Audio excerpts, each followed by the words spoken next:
Magandang araw, ako po Sir T, madalas po nila akong tawagin Sir Pogi. Papakita ko po sa inyo ang aming career expo sa aming parlan. Yan po si Carl Domingo, ang hepe po ng aming bayan sa ngayon.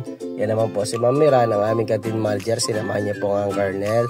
At ako kita ko sa mga chef na yan, parang nilagang itlog ang alam lutuin.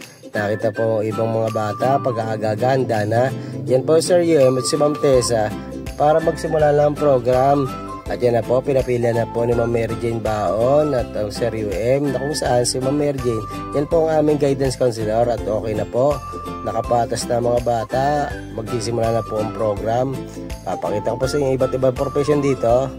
Yan po mga doktor, mga nurse, nasa medical field. Yan po ang mga pulis, sundalo at iba't iba pa.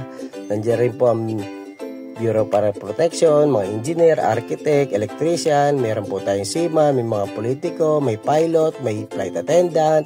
Kita niyo naman, yan po yung mga magluluto po natin, may mga executive rin po. O si Sister, magandang araw po. Meron pa tayong astronaut, kababalan po niya from outer space. Meron rin po tayong mga bini dyan, mga gusto mag-artista. At syempre, di mawala yung mga teachers dyan. At yun nga po, magsisimula na. Yan po ang ating mga judges para sa tapating balak na ito.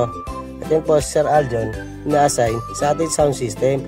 At ang pinaka-abala po dyan, Sir Christian. Yan po ang mga nanalo sa ating expo.